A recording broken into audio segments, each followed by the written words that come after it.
Caso vocês achem que essa explicação ficou muito carregada, não gostei porque teve muita pausa, caiu bastante, né? Teve essa atenção aí redobrada. A aula 6 de POAN diurno tá gravada também, e lá foi diretão, tá bom? Vou continuar aqui. Aqueles que se sentirem prejudicados, eu estou à disposição para esclarecer qualquer dúvida. Aqui uma professora de enfermagem falou que tá bugado porque tá tendo uma live do Roberto Carlos. Me fala, quem assiste Roberto Carlos? Não faz sentido. Carol, não fala assim não, que eu fui no show do Rei, hein? Eu e a Vanessa. Eu também fui. Mas a live dele é domingo, não é hoje, da não. próxima vez. Isso é fake news, é domingo. Paulinha, me leva da próxima vez. A minha mãe foi muito bom, recomendo, viu? Eu imagino, eu me leva da próxima vez. Dele morrer e eu não ter oportunidade de ir no show dele, então eu falei assim, Vanessita, vamos? É agora ou nunca, né, Vanessa? A minha mãe foi no show do Rei também. Levar a minha avó, tá? Mas, gente, não é hoje, não, é domingo. Essa informação é falsa. Falsa. Vou descobrir quem que é essa pessoa que tá cantando hoje. Vou xingar lá nos comentários. Tá atrapalhando minha aula. Vamos aqui então, gente. E, por favor, utilizem o WhatsApp, quem estiver aí pela live do Douglas. E me questione aí o que eu puder solucionar, o que eu puder fazer para ajudar vocês nesse momento. É o que eu estou à disposição, tá bom? Então, ali na sala de preparo vai ocorrer a manipulação de nutrição interal em horários pré-determinados, ou seja, esses horários eles não vão entrar em conflito com a preparação das fórmulas e das mamadeiras, certo? Ali você vai ter barreiras contra contaminação, avental de mangas longas, gorro, máscara e propés, que é essa touquinha para o pé aqui, todos descartáveis já colocados na antessala. Então, no momento que você entrar na sala de preparo, você já estará paramentado com os EPIs necessários para garantir a segurança dessa refeição. Armazenamento de preparações prontas para serem distribuídas também ocorre dentro da sala de preparo. Então, você preparou, você vai fazer ali aquele armazenamento, vai ocorrer também na sala de preparo. Observem que aqui a gente não tem o pré-preparo, como lá na UAN que a gente viu antes. Lembra que a gente tem lá o pré-preparo? Aqui a gente vai diretamente para o preparo, essa sala. E aí a gente tem a sala de higienização e limpeza, aonde vai ocorrer o recebimento dessas mamadeiras sujas, né, utilizadas. Então, vai receber, enxaguar, lavar e escovar as mamadeiras, bicos protetores, galeteiros e outros utensílios. É onde vai acontecer a limpeza e higienização desses materiais. Deve-se ferver os bicos e esterilizar os frascos. Comunicação com a área de preparo deve ser feita por meio de guichês e deve-se estabelecer um fluxo correto e simplificado. Da mesma forma que a gente tem a marcha adiante, a gente tem que pensar em um fluxo dentro desse lactário que evite a contaminação. E aí a RDC número 50, de 21 de fevereiro de 2002, ela estipula a determinação da área desse lactário. Então, uma área total até 15 leitos pediátricos pode ter uma área mínima de 15 metros quadrados, com distinção entre área suja e limpa, com acesso independente à área limpa por meio de vestiário de barreira. Então, até 15 leitos, considera-se um espaço diminuto, você pode ter uma área mínima de 15 metros quadrados, seria cerca aí de 1 metro quadrado por leito. E a área para recepção, você tem uma lavagem de mamadeiras e outros utensílios, mínimo de 8 metros quadrados. Área para desinfecção com aplicação de calor, mínimo de 4 metros quadrados. Área para preparo e invase de fórmula, mínimo de 7 metros quadrados. Área para estocagem e distribuição de fórmulas, mínimo de 5 metros quadrados. E área para esterilização terminal, 1 metro quadrado. E aí, se vocês analisarem ali, pode ter um mínimo de 15 metros quadrados. Aí você começa a fazer a conta da recepção, desinfecção e as demais áreas. Se você somar, dá 8 metros, 12 metros, dali vai para 19, 24, 25 metros. Como que vai se encaixar essa realidade? Na estrutura existente, vai depender do hospital onde vai ser instalado esse lactário, para ver se encaixa as dimensões solicitadas pela legislação. Então, você tem um mínimo, mas como será cumprido vai depender ali de quem estará fornecendo esse alvará de funcionamento, de quem vai estruturar todo esse conjunto. Dúvidas?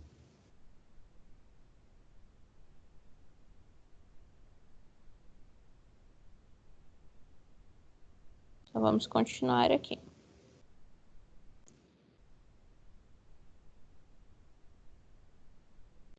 E aí, as construções e instalações, elas seguem o mesmo da CVS 5, de acordo com piso, parede, teto, armários e equipamentos. Piso deve ser constituído de material impermeável, liso e de fácil limpeza. Deve-se evitar acúmulo de sujeiras, então você tem que ter essa higienização. Instalação de ralos na sala de limpeza e preparo, não recomenda-se a existência. Por quê? Porque é onde vai ter mais atração para pragas e vetores e roedores. Então, eu evito, mantendo lá na antessala, onde é a minha área de paramentação. No entanto, esse ralo ele tem que seguir a mesma demanda do que a gente viu no conteúdo passado, que é aquele datado, né? Ele vai ter um acionamento para fechar aquela... É que eu não sei o nome daquela pecinha. Aquela pecinha que você fecha, aquele ralinho, e ele tem que ser sifonado para impedir, então, que essas pragas e vetores atinjam, né, a sala. Parede deve ser revestida de azulejos que sejam de fácil limpeza. Não deve possuir saliências e nem beirais nas portas em caso de pintura, dá preferência ao epóxi. O epóxi ele é uma tinta lavável e impermeável, então ele vai ter uma maior durabilidade comparada às demais tintas, certo? Então, se você não tem condições de ter azulejo do chão ao teto, você pode ali colocar 1,5 m, como diz aqui, ó, 1,5 m de azulejos e completar aquela estrutura, aquela parede com a tintura epóxi. Recomenda-se um pé direito de 3,5 metros, vai depender muito de onde for. Os lactários que eu já fui não tinham esse pé direito. Pé direito é o teto, tá? Teto é a laje, ele, né, para facilitar a pintura com epóxi. Você pintando com epóxi esse teto, você facilita ali a higienização da sua sala. Armários e equipamentos devem ser colocados sempre sobre balcões. Os equipamentos devem ser embutidos no piso ou instalados pelo menos a 50 centímetros acima do piso para facilitar a limpeza. Então, você precisa desse distanciamento do chão, assim como as outras legislações preconizam, certo? Essa refeição, ela tem que, esse elemento, essa matéria-prima, ela tem que ficar distanciada do chão, justamente para evitar a facilidade de acesso desses roedores. Dúvidas? Armários e equipamentos, gente, vocês têm que pensar da mesma forma. Pode madeira? Não, tem que ser liso, impermeável, lavável. Então, a gente vai aí ou para o plástico, né, que é aquele propileno, ou a gente vai para o aço inox. Como que vai ser escolhido isso? Verba. Se você tiver verba, você pega o mais caro. Se você não tiver tanta verba, vai o mais barato, desde que se encaixe na legislação vigente. E aqui a gente continua a ventilação. Então, deve-se evitar o ar contaminado de outras áreas. Esse ar contaminado de outras áreas não pode ser levado para dentro do lactário. Então, tem que ser um ar puro, tem que oferecer o conforto térmico para aquele indivíduo, para que ele consiga executar o seu trabalho.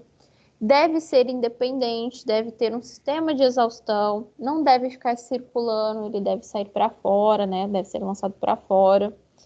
E se houver alguma abertura, deve ter uma abertura também telada, justamente para impedir a entrada de moscas, por exemplo, de pássaros, de qualquer outro animal naquele ambiente. Então, você tem que ter aberturas teladas, e essas telas elas devem ser removíveis. Além disso, você também tem que ficar atento se caso for um ar-condicionado. Você pode utilizar o ar-condicionado desde que tenha um filtro capaz de reter em 98% as partículas levadas, ok?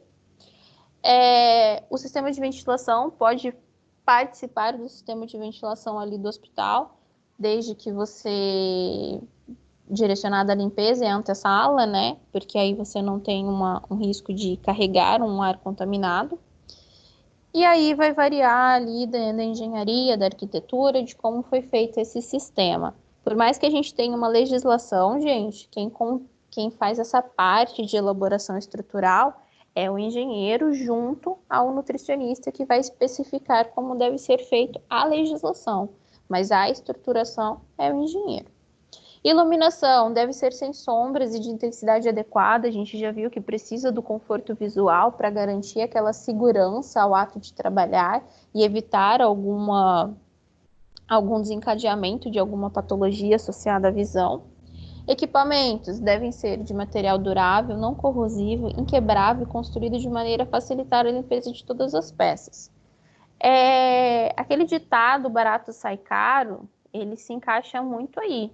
Muitas vezes a gente pega o mais barato, porque tá mais barato, mas às vezes a durabilidade daquele equipamento é mínima, você vai ter dor de cabeça, você vai ter ali a manutenção corretiva, que vai sair muito mais caro do que a preventiva, e muitas vezes não compensa. Compensa mais você tentar ali adquirir um equipamento melhor, mais funcional, com uma durabilidade maior. Beleza? Dúvidas aí, galera? E a gente continua para o fluxograma. A gente já viu os fluxogramas e aí a gente tem um fluxograma de processo. Primeira parte, checagem das etiquetas de identificação das fórmulas leite materno conforme lista de ordem de produção. Então, quando você está ali na rotina de hospital, você tem um mapa de dietas. Você vai fazer da mesma forma lá no lactário. Você fez um mapa, você levou esse mapa, você tem uma ordem de produção, você tem uma liberação dessas refeições, tal fulaninho vai comer tal horário. Então, você vai respeitar a ordem de execução.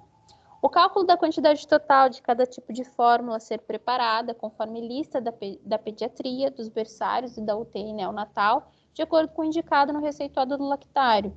Então, a pessoa responsável por contar essa refeição, por contar esse mamar, né, vai mandar lá os cálculos que você terá que produzir de acordo com o resultado desse cálculo. Preenchimento do formulário de controle de lote de produção de fórmula para rastreamento. Aqui, gente, eu deixo bem claro o seguinte: essas checagens das etiquetas, elas são extremamente essenciais. Para o quê? Para a segurança e evitar danos. Eu dei esse mesmo exemplo, eu lembro que faz muito tempo, não sei nem se eu estava na faculdade ainda, mas esse exemplo me veio muito à cabeça quando passou a estudar isso, né? Teve alguns anos que uma enfermeira deu café com leite, né, na aveia para uma criança, para um adulto, alguma coisa do tipo. Acredito que tenha sido ali para um adulto, um café com leite. Por que isso pode acontecer? Porque a enfermeira é desatenta, porque a enfermeira é burra, porque a enfermeira é isso. Não, gente. A enfermagem, ela é extremamente requisitada. A enfermagem, quando eu fiz faculdade, tinha rixas de curso. Isso, graças a Deus, na nossa faculdade eu não vejo. Que era tipo assim, a engenharia com arquitetura, biomedicina com farmácia, tipo desse jeito. E todo mundo com a enfermagem. E depois, na atuação de estágio, a gente viu um outro mundo. A enfermagem, gente, é o braço direito. Eu tiro meu chapéu para aqueles profissionais. Porque eles estão na linha de frente, eles trabalham pra caramba, eles viram plantão, dobram plantão. E aí você pega, será que realmente foi uma falta de atenção? Ou será que foi aquela rotina puxada? aquela necessidade de preencher o plantão, aquele cansaço. Aí você pega, às vezes, uma etiqueta que esteja trocada. Se a etiqueta vem trocada, é responsabilidade deles saberem destrocar? Se não teve uma checagem correta dessas etiquetas, então você precisa ter essa atenção na checagem para que não ocorra a troca de fórmulas. Ali vocês viram que tem no lactário a produção de fórmulas infantis, assim como de fórmulas enterais. Para você fazer uma troca com uma etiqueta errada, é fácil. Então, antes de tudo, checagem das etiquetas de identificação. Você vai checar uma por uma e depois que você checar, você vai identificar aquele preparo direcionando para qual leito será distribuído. Dúvidas quanto a isso? E aí você tem a pesagem dos ingredientes necessários para iniciar a diluição, o invase das formulações conferindo o volume, como previsto na etiqueta, seguindo a ordem de preparo. A Aldilene chegou, a Karina chegou.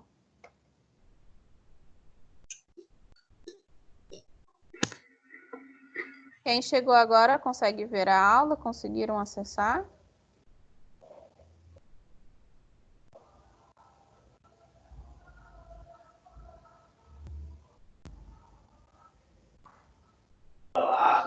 Sim, professora, consegui. Eu estava na live do Douglas. Ai, ficou, gente, peço desculpas por isso, tá? Não foi minha culpa, eu juro. Se eu pudesse achar outra forma, eu acharia aí uma resolução para vocês. Muito obrigada aí pela ajuda, Douglas. Vamos lá. E aí você tem o invase dessas fórmulas, você tem que conferir o volume de acordo com a etiqueta e seguir a ordem de preparo. Então, primeiro você vai fazer as formulações autoclaváveis, que você tem uma esterilização terminal por autoclave. Então, você tem uma esterilização aí por maquinário. A segunda parte de processo, você vai pegar as formulações não autoclaváveis, que são aquelas preparadas com água mineral a uma temperatura de 70 graus Celsius. A gente viu que a gente tem ali uma temperatura que impede a proliferação de micro-organismos. Então, a 70 graus Celsius, foram realizados estudos que se você preparar essa mamadeira com uma água mineral a essa temperatura, você contribui para a inibição do crescimento dessas bactérias. E por último, você tem ali o preparo de leite materno com adição de fortificante, que é aquele leite que é coletado a partir da ordenha da mãe. Então, você vai preparar. Ah, mas a mãe não está conseguindo amamentar. Pode ser que não, pode ser que ela esteja numa produção de leite, mas o bebê possa estar numa UTI, o bebê não esteja conseguindo sugar, né, não consiga fazer a pega da mama, uma língua presa pode estar atrapalhando ali, não houve um picote. Então, ocorre essa possibilidade da ordenha da mãe para armazenar esse leite. E aqui você tem um fluxograma do lactário, então você tem aqui enxágue no berçário, recebimento, maceração, lavagem, enxágue, escoamento. Vem para rotulagem, invase, colocação de bicos, entra a colocação de protetores, passa pelo aquecimento terminal, entra no resfriamento, guarda no refrigerador, armazenamento do berçário e distribuição. A antessala, você tem essa entrada de pessoal, ocorre a paramentação e entra para a sala de preparo, certo? A sala de limpeza, você tem uma entrada de pessoal separada da sala de preparo, ok? Entra antessala, preparo, limpeza, entrada da sala de limpeza.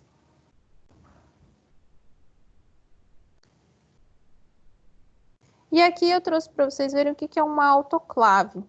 Então, as formas autoclavadas, elas duram ali cerca de 24 horas sob a refrigeração. E as fórmulas não autoclavadas têm uma validade de 12 horas. Para vocês fazerem uma assimilação do que seria essa autoclave, pensa nessa maquininha aqui do alicatinho de unha da manicure, onde ocorre uma esterilização ali dos equipamentos que ela trabalha. Lógico que a gente não vai esterilizar uma mamadeira nesse equipamento. A gente tem uma autoclave direcionada de um tamanho maior, ok? Então, sob refrigeração, as fórmulas autoclavadas têm uma durabilidade aí de 24 horas e as fórmulas não autoclavadas têm uma validade de 12 horas. Controle higiênico de equipamentos e utensílios. Então, você tem uma limpeza manual. Vai ocorrer a remoção dessas sujidades com auxílio de escovas e solução detergente. Essa escova, gente, está até falando ali na próxima slide, mas aí eu já falo para vocês. O livro de vocês indica uma pegada bem legal, que essa escova utilizada não seja de cerdas claras. Por quê? Porque a cerda clara pode soltar alguma cerda, entupir aquele bico daquela mamadeira, a criança pode sugar, pode engasgar, pode levar algum risco àquele bebê, àquela criança. Então, recomenda-se que as cerdas dessa escova sejam cerdas de cores escuras. Por quê? Caso solte alguma cerda, eu consigo visualizar e realizar essa remoção, ok? Aí eu vou ter o enxágue em água potável corrente diária, nas bancadas de manipulação, utensílios e equipamentos. Lembrando o seguinte, gente, esse enxágue, ele é diário. No entanto, você sempre tem que ter aquela possibilidade do seguinte, diário ou quando necessário. Porque às vezes pode ocorrer que seja mais de uma vez, necessário mais que uma vez aquele dia. Semanal, pisos, paredes, portas, janelas, pias, armários, prazo máximo de 15 dias. Então, a cada 15 dias, no máximo, você tem que fazer a higienização por meio do enxágue em água potável em pisos, paredes e portas, janelas, pias e armários no restante. Por que tem um prazo maior do que uma cozinha de WAN, por exemplo? Você não tem fogão, você não está ali mexendo com fritura, você tem uma condição, né, digamos assim, de sujeira um pouquinho minimizada devido à preparação que ali existe. Então, você consegue estender um pouquinho mais esse prazo. E aí você tem a limpeza terminal, que é a limpeza mais completa, que são todas as superfícies horizontais ou verticais, nos ambientes, em equipamentos, ou qualquer outra coisa que entre em contato com os alimentos, superfícies. E aí você tem ali prazo máximo de 15 dias para áreas críticas. Quais são essas áreas críticas? As áreas de preparo, dispensação e esterilização de materiais e utensílios, que são as que correm o maior risco de contaminação. E você tem ali o 30 dias como prazo máximo para a realização da limpeza terminal em áreas semicríticas, que são os estoques e áreas anexas, ou seja, você não tem ali o envolvimento daqueles espaços em relação à preparação dessas mamadeiras ou a dispensação. Aí você tem a limpeza mecânica, que é um procedimento automatizado para remoção dessas sujidades, que ela envolve a lavagem com jato de água quente e está associado aos processos de enxágue, né? Se você tem um jato de água, então está associado aos processos de enxágue junto às máquinas de lavar. As lavadoras, elas têm uma temperatura ali de 55 a 65 graus e o enxágue de 80 a 90 graus. Eu acho que eu só não falei uma coisinha aqui para vocês que passou batido. Essa questão de temperatura mínima de 70 graus. Se você eleva muito a temperatura dessa água mineral dentro daquela mamadeira, você vai começar a ter uma perda de nutrientes. Então, é recomendado que se mantenha 70 graus e não se eleve muito, por mais que a gente tenha visto que altas temperaturas são melhores para controlar a proliferação de micro-organismos, altas temperaturas também desnaturam proteínas, desnaturam nutrientes, né? Temos vitaminas aí termosensíveis. Então, se você eleva demais a temperatura dessa água mineral, pode ocorrer a perda nutricional dessa formulação, certo? Aqui a desinfecção, a gente já viu bastante na disciplina passada, que é um método químico através de compostos inorgânicos Então, você tem o cloro ativo, não inferior a 100 partes por milhão e nem superior a 250 partes por milhão. E deixa ali aquele produto clorando por 15 minutos. Que aí você tem uma desinfecção de nível médio. Aí você também tem como desinfecção de nível médio o álcool 70%. Em superfícies e utensílios que não entrem em contato direto com os alimentos. 2 minutos de exposição ou até secar.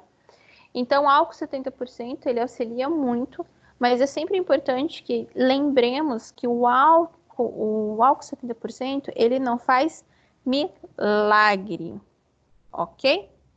Ele precisa de uma higienização prévia para então entrar com álcool 70%.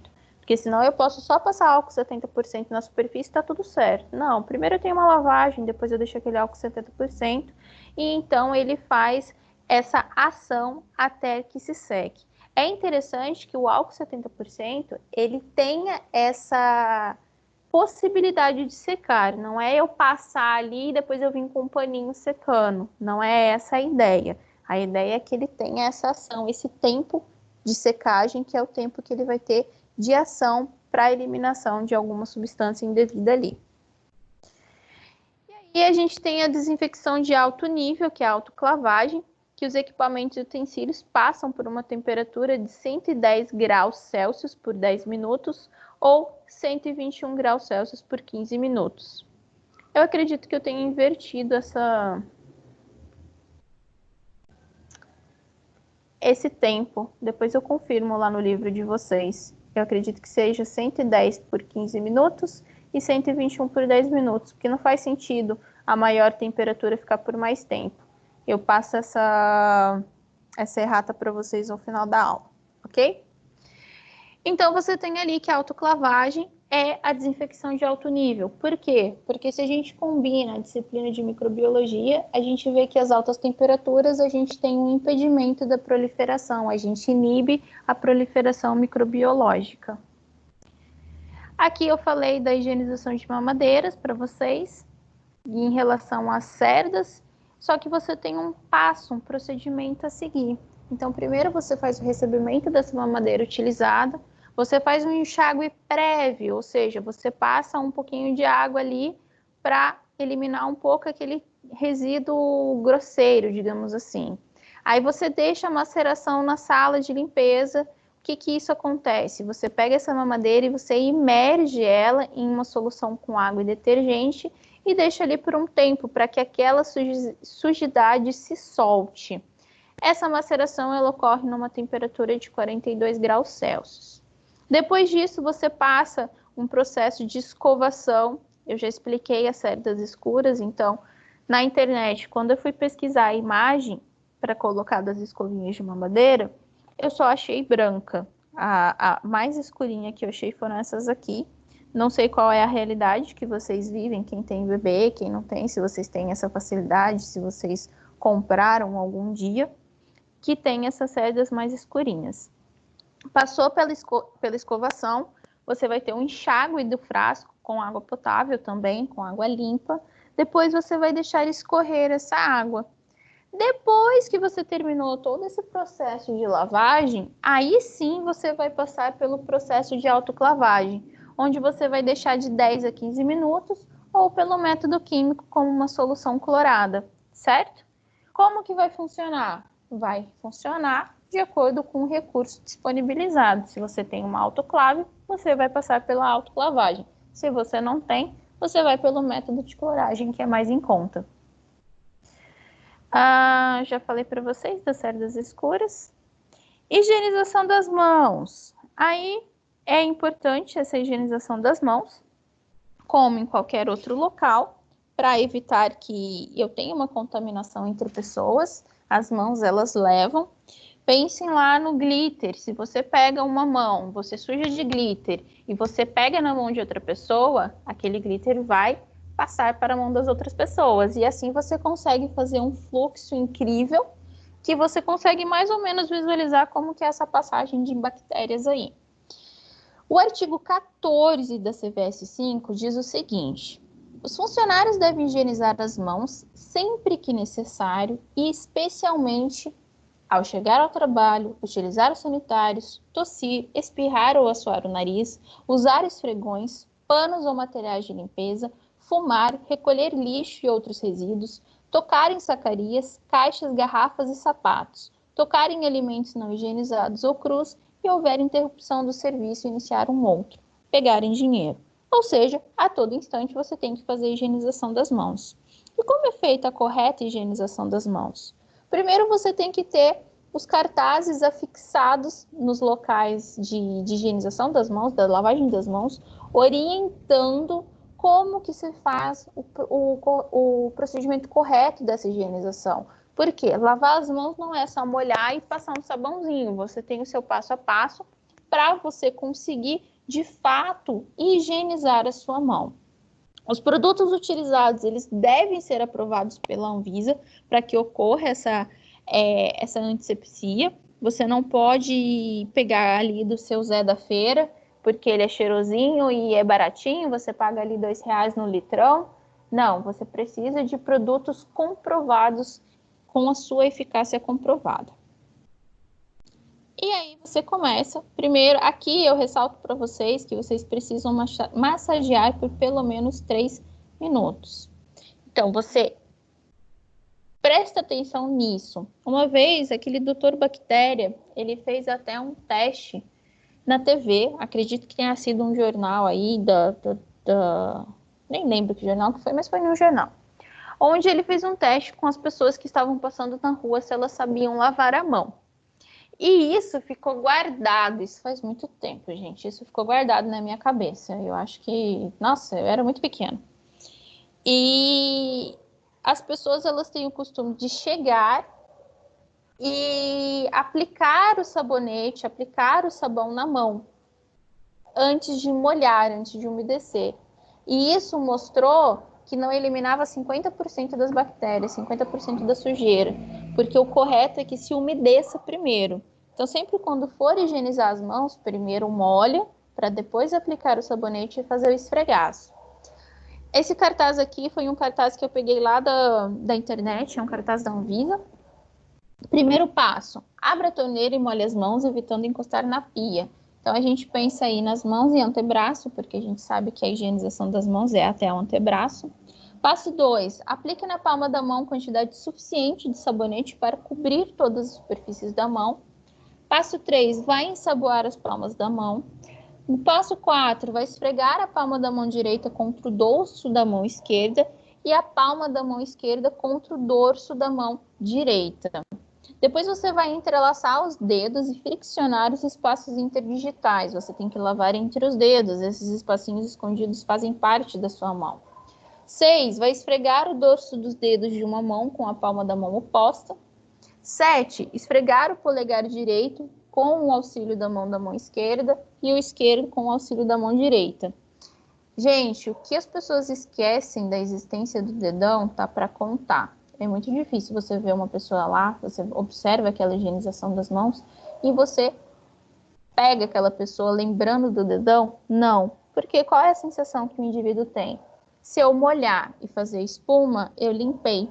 Mas não é assim que funciona. Você tem que fazer um bom esfregaço com aquele sabonete para que então elimine essas substâncias indesejadas. 8. Friccione as polpas digitais e unhas da mão esquerda contra a palma da mão direita e vice-versa. 9. Esfregue o punho esquerdo com o auxílio da palma da mão direita e vice-versa. Você coloca até o punho, né? Eu, na verdade, quando eu passo treinamento para os funcionários, eu coloco que o ensaboamento ele deve ocorrer até a altura do cotovelo. Então, é o antebraço inteiro. Eu não coloco só até o punho. 10, você vai enxaguar as mãos, mas para você acionar essa torneira, você não pode colocar a sua mão. Porque pensa, a sua mão estava suja e você acionou ela para molhar. Você fez todo o processo de lavagem e higienização e vai acionar com a sua mão. Não, porque você vai estar contaminando de novo. Então, utilize o cotovelo, caso você não tenha uma torneira automática. Pegue um papel, utilize esse papel. Se for de 3/4, é muito mais fácil. Se for automática, melhor ainda. Se for aquela torneira que você aciona com o joelho, com o pedal, ainda mais fácil. Depois disso, você vai secar os papéis à mão com papel toalha descartável. Lembrando que esse papel toalha não recomenda-se que ele seja reciclado, ok?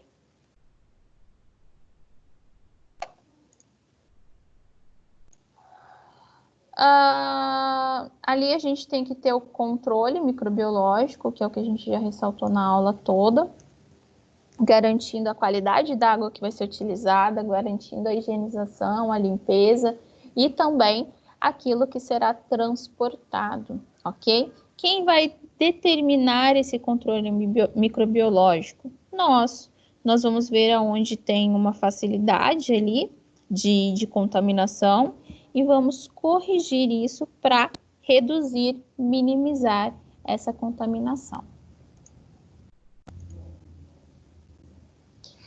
Aí você tem, dentro desse controle, você tem a coleta de amostra. Coleta de amostra a gente trabalha muito dentro de UAN, dentro do lactário não é diferente.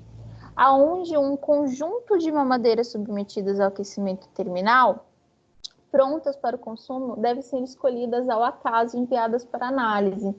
Então, você coloca um procedimento de preparo dessas mamadeiras e vai se escolher ao acaso algumas amostras para que sejam revisadas, para que elas sejam coletadas e vejam a contaminação microbiológica.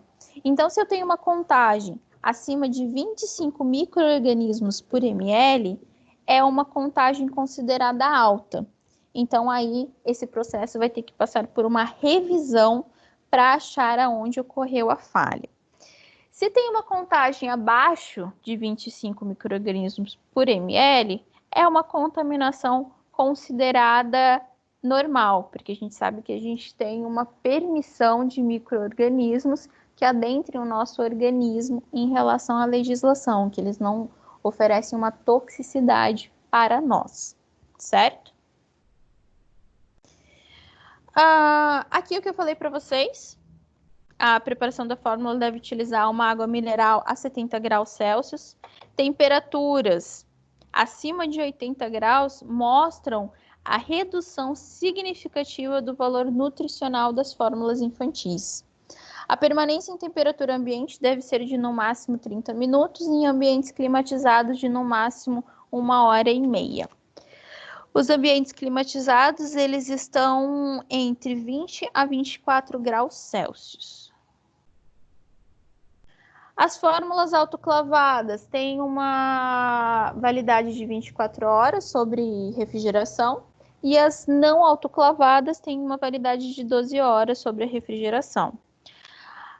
Após o aquecimento terminal, as mamadeiras contendo as fórmulas infantis autoclavadas devem ser resfriadas o mais rapidamente possível. E o reaquecimento das fórmulas deve ser realizado em banho-maria a 37 graus Celsius e consumidos imediatamente. Então, não adianta eu tirar lá do meu resfriamento, levo aquela fórmula em banho-maria, sendo que a criança vai mamar daqui 5 horas. Não, eu vou levar para... Eu tiro do resfriamento e vou levar para aquecimento momentos antes dessa criança mamar, desse bebê consumir aquela refeição. Então, eu retiro do aquecimento e já distribuo para esse bebê. Dúvidas, pessoal? Qual que é importante da padronização de fórmulas infantis? Você padronizar o tipo de fórmula infantil a ser utilizada no hospital aumenta a eficiência do lactário, racionaliza trabalho e administração da mesa. Como que isso acontece? Se você tem ali uma padronização de fórmula, vai ter uma padronização de preparo, de armazenamento, de conservação, e isso vai facilitar o entendimento do meu funcionário e o envolvimento da minha equipe ali naquele preparo. Uniformização das marcas, tipos e diluição das fórmulas, segue da mesma forma que eu disse em relação a trabalhar a sua equipe, o envolvimento dela na produção desse alimento. Redução do tipo de mamadeiras, redução do tempo de preparo e custos, menor número de equipamentos e utensílios e maior eficiência e rendimento de trabalho. você envolve toda uma equipe, né? A sua equipe envolvida. Quando eu falo toda uma equipe, gente, às vezes tem uma lactarista por turno, tá bom? Então, aquela lactarista por turno é a sua equipe. E aí, você tem uma facilidade em produzir, em preparar essas mamadeiras, reduzindo tudo. Se você tem uma facilidade no preparo, vai evitar perda, vai evitar dano, vai evitar perda de equipamento, perda de utensílio, perda de tempo, perda de material. Beleza, galera?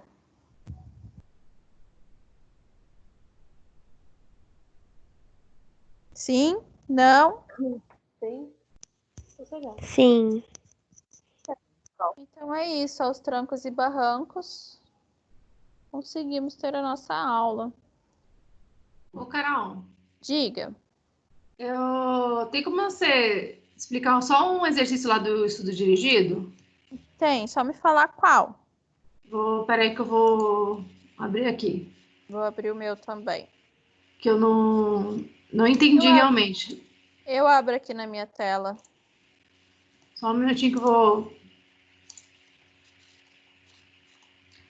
Calcule a NPU nos seguintes alimentos. Onde eu acho isso? Como que A faz isso? NPU, eu ensinei o cálculo para vocês. Deixa eu pegar aqui. Eu acho que eu não assisti essa aula. Planejamento de cardápios. Se você puder pelo menos dar um overview, fazendo favor. Tô abrindo o slide aqui. Tá.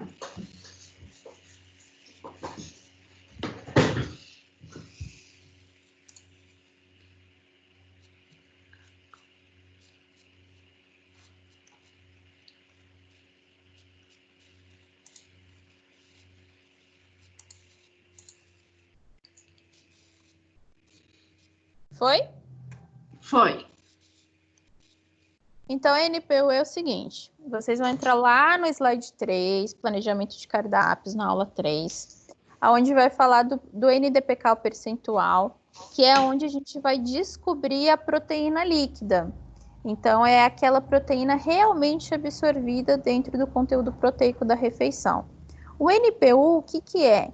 É a multiplicação do fator de correção dessa proteína líquida. Então, para a proteína de origem animal, 0,7. Para a proteína de leguminosas, 0,6. E para a proteína de cereais, 0,5. Então, você vai lá, você vai calcular a proteína de cada porção do alimento. Então, você tem lá na tabelinha que eu passei para vocês. A aveia crua, por exemplo. Você tem um per capita de 50 gramas. O que é o per capita? É o por cabeça. Certo? Se você tem ali, eu dei para vocês a proteína. Deixa eu tirar aqui, deixa eu passar para vocês verem o exercício. Eu queria distribuir duas telas ao mesmo tempo, ia facilitar a vida. Entrou o exercício? Entrou. Então, você tem aqui. Calcule a NPU dos seguintes alimentos. Alimento, aveia crua. Você tem o per capita, 50 gramas. E você tem o quanto de proteína tem em 100 gramas do alimento. Que eu usei aqui a tabela da TACO. Proteína, tabela de composição dos alimentos a cada 100 gramas. Então, a gente começa a fazer uma regrinha de 3. Então, 100 gramas de aveia, eu tenho 13,9 gramas de proteína.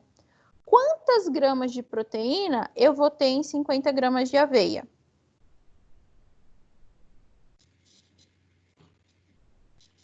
E aí a gente faz o cálculo. Deixa eu abrir meu calculador aqui. Então, 100 para 13,9, 50 para x. Isso. 50 vezes 13,9, 695. Dividido por 100, 6,95. Então, eu tenho 6,95 gramas de proteína em 50 gramas de aveia. Tá. Certo? Certo. Aí, a gente volta lá para a tabelinha. Eu quero saber o NPU.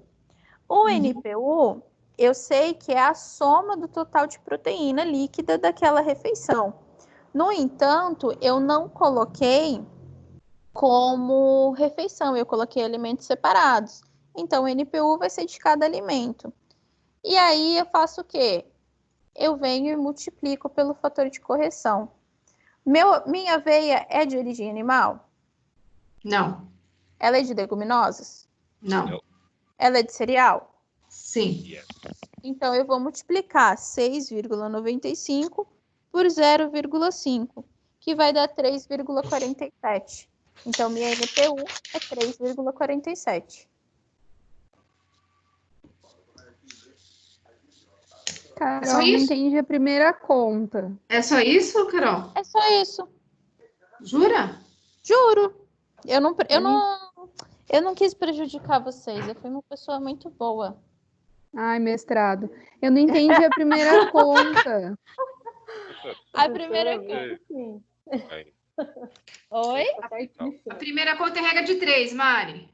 A primeira conta é regra Ah, de Paula, você tem hora que você fala grego também. Eu vou multiplicar Aqui, o quê com quem, dividir quem com Vai lá. quem.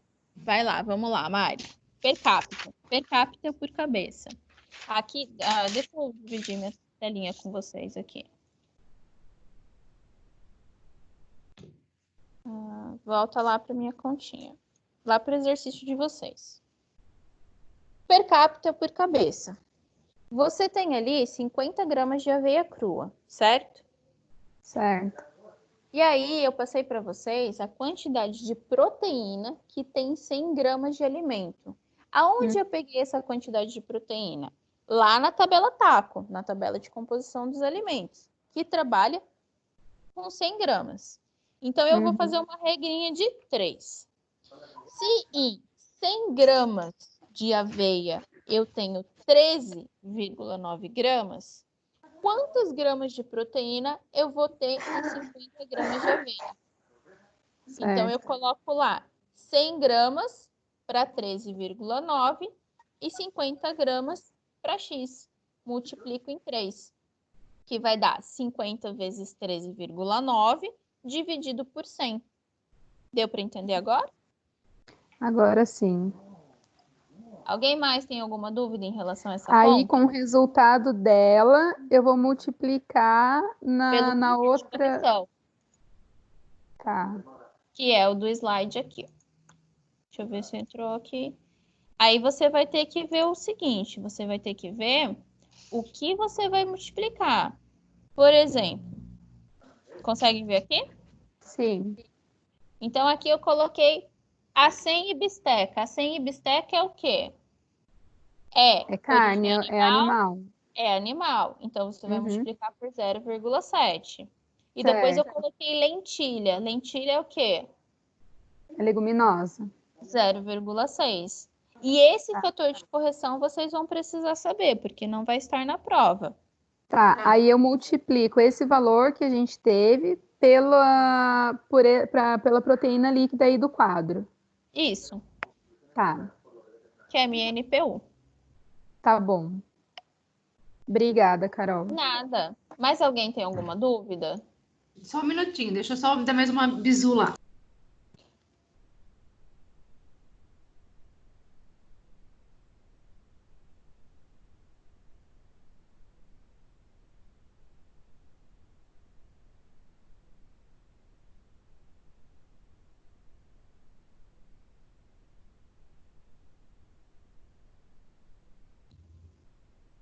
Ô, Carol, Eu. veja uma aula antiga, tá? Que eu não tô lembrada. A única dali das questões, por exemplo, tem a segunda questão, explica o processo administrativo. É aquele planejar, organizar, controlar, Ah, beleza. tá bom? Tá.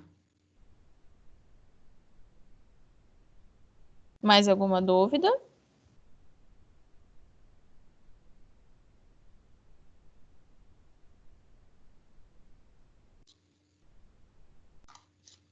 Professora, eu tive dúvida. Carol, Não, tá a uma princípio não, Carol. Por mim, não. Tá, beleza. Douglas?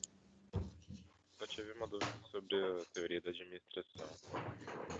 As teorias da administração é só para você. É para Wilson Taylor, Henrique Fayol. Isso, aí é só para você ver ali a neoclássica de relações humanas, só para você saber o principal, tipo, a clássica, vamos lá, deixa eu abrir o slide para vocês. É, Tá. teorias da administração, tô abrindo aqui. Aí já fica uma colher de chá aí para vocês. Conta a conta, tá tranquilo. Ih, abriu o PDF. Vamos no PDF mesmo. O que é, Carol? Quanto a conta, tá tranquilo. A conta tá. Já tá entendido. É que eu não tinha pegado essa aula, não.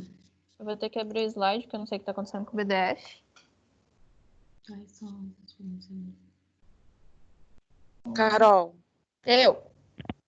deixa eu perguntar. Esse valor que você deu da aveia, no caso, esse valor final é o valor da NPU, certo? É. Aí, se você fosse prosseguir com essa conta, que eu estou olhando no livro, para poder fazer a porcentagem total da caloria, aí teria que multiplicar esse valor que eu encontrei, se é proteína, se é lipídio, se é carboidrato, e fazer a conta que está lá, né? Então, na Através verdade, desse esse valor da resultado. NPU, ele só vai entrar em relação à proteína, tá?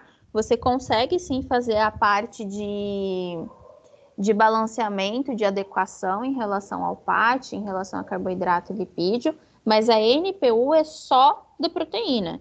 Então, da NPU, você vai dar continuidade de que forma? Você vai multiplicar por 4 calorias, porque cada 1 grama de proteína equivale a 4 calorias. Você multiplicou, você vai descobrir a NPCal. Depois, você vai fazer a NDPCal percentual, que é esse resultado de NPCal vezes 100 dividido pelo VET da sua refeição. Não, é só para mim entender. Que daí você vai fazer isso individual, né? Você faz por proteína, depois você faz lipídio, depois você faz carboidrato. Isso, para você fazer essa adequação, exatamente. Você faz um Tá. por um.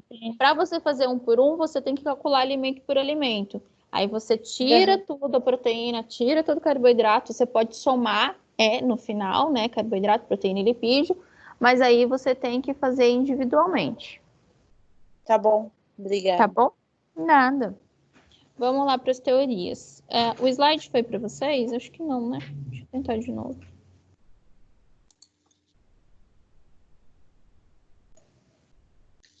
Foi? Sim. Foi. Então aqui, ó, revolução. Essa parte aqui, gente, eu não pretendo cobrar não, tá? Revolução. Aí você vai aqui para as teorias da administração. Então, você tem aqui o do Taylor, que fez administração científica, e o Fayol, a teoria clássica. Eu quero que vocês saibam só o principal dessas teorias. Por exemplo, a científica automatizou o trabalho. Exatamente, claramente como é a realização dessa atividade, como é a realização do trabalho. Eu exijo o máximo do trabalho do funcionário. Ele vai ter que executar aquela função. Se ele vai torcer um parafuso, ele não precisa bater o martelo no prego, ele vai torcer o parafuso. Então, ele tem exatamente a execução do trabalho dele, certo? Ocorre uma nitidez das fases de preparo e execução. A principal preocupação é aumentar a produtividade de trabalho por meio do instrumento de trabalho, que é o funcionário, que é o ser humano ali. Então, nesse ponto de que você só vai torcer aquele parafuso, eu vou reduzir a minha perda de tempo. Por quê? Porque você vai estar dedicado à função máxima da sua função dentro da empresa, que é torcer aquele parafuso, certo? Depois disso, você tem a teoria clássica, que tem a função para garantir a eficiência de todas as partes envolvidas, seja órgãos ou pessoas, e você tem a divisão dessas funções, que é a função técnica, comercial, financeira, de segurança e funções contábeis. E aí a gente tem as funções administrativas, prever, organizar, comandar, coordenar e controlar. No próximo slide, você tem a aplicação dessas funções aqui na UAM, aonde ele distribui funções administrativas, técnicas, comerciais, financeiras, segurança e contábeis, dentro da atuação do nutricionista lá na unidade de alimentação e nutrição. Então, aí a gente já viu a clássica, a gente já viu a científica, e agora a gente entra nas relações humanas, que são aquelas recompensas não remuneradas. Você deu o teu couro, trabalhou pra caramba, e eu chego e falo, olha, você é um excelente funcionário, você rendeu bastante, você produziu bastante, parabéns. Você motiva aquele funcionário, mas no final do mês o salário permanece o mesmo. Então, a recompensação não remunerada, ela vale mais. Você consegue motivar o seu funcionário. É essa a crença da teoria da relação humana. Então, você precisa basear aí a comunicação, participação e a liderança para que você consiga aumentar a sua produtividade.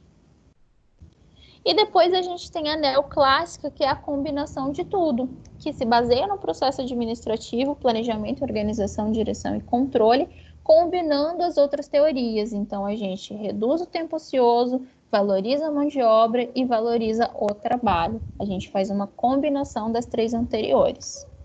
Belezinha? Não. Eu.